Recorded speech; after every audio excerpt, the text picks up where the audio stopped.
আজ 25শে মার্চ মানব সভ্যতার ইতিহাসে কলঙ্কিত এক হত্যাযজ্ঞের দিন। 1971 সালের আজকের রাতে পাক হানাদার বাহিনী নিরস্ত্র ঘুমন্ত বাঙালির উপর নির্মমভাবে গুলি চালিয়ে হাজারো মানুষকে হত্যা করে। 25শে মার্চ থেকেই এদেশের মানুষ সশস্ত্র প্রতিবাদে জেগে উঠেছিল। 9 মাসের যুদ্ধের মধ্য দিয়ে স্বাধীন হয় বাংলাদেশ। আজকের দিনে গভীর শ্রদ্ধার সঙ্গে স্মরণ করছি স্বাধীনতা যুদ্ধে সকল বীর শহীদ ও মুক্তিযোদ্ধাদের। 1971 সালে স্বাধীনতা যুদ্ধের উদ্দেশ্য ছিল একটি ন্যায়ভিত্তিক সমাজ প্রতিষ্ঠা করা, যেখানে আইনের শাসন থাকবে, মানুষের মৌলিক মানবাধিকার নিশ্চিত হবে এবং একটা বৈষম্যহীন সমাজ প্রতিষ্ঠিত হবে। কিন্তু স্বাধীন বাংলাদেশে এখনো ন্যায়ভিত্তিক সমাজ প্রতিষ্ঠা করা যায়নি।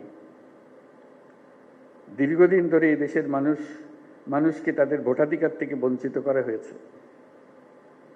দুর্নীতি, লুটপাট ও খুনের রাজত্ব চালিয়ে দেশে একটি ফ্যাসিবাদী সরকার ব্যবস্থা কায়েম করা হয়েছে।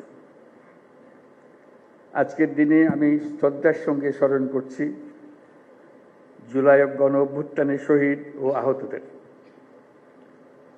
তাদের আত্মত্যাগের কারণে আমরা একটা নতুন বাংলাদেশ গড়ার স্বপ্ন দেখার সুযোগ পেয়েছি।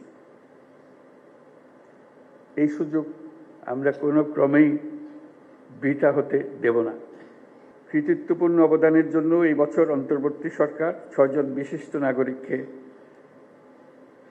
মরণোত্তর স্বাধীনতা পুরস্কারে ভূষিত করেছে।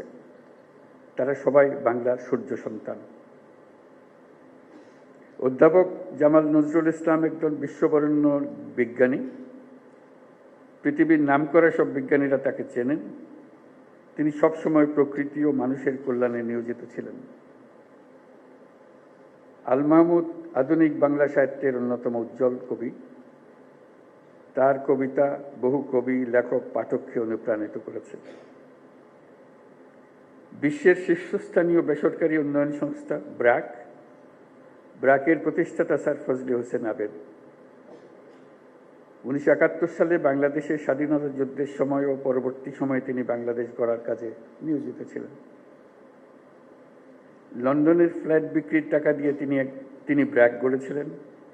প্রান্তিক গরিব মানুষের জীবনমান উন্নয়ন সহ বহুমুখী কাজে ব্র্যাক এখনো গুরুত্বপূর্ণ ভূমিকা রেখে চলেছে।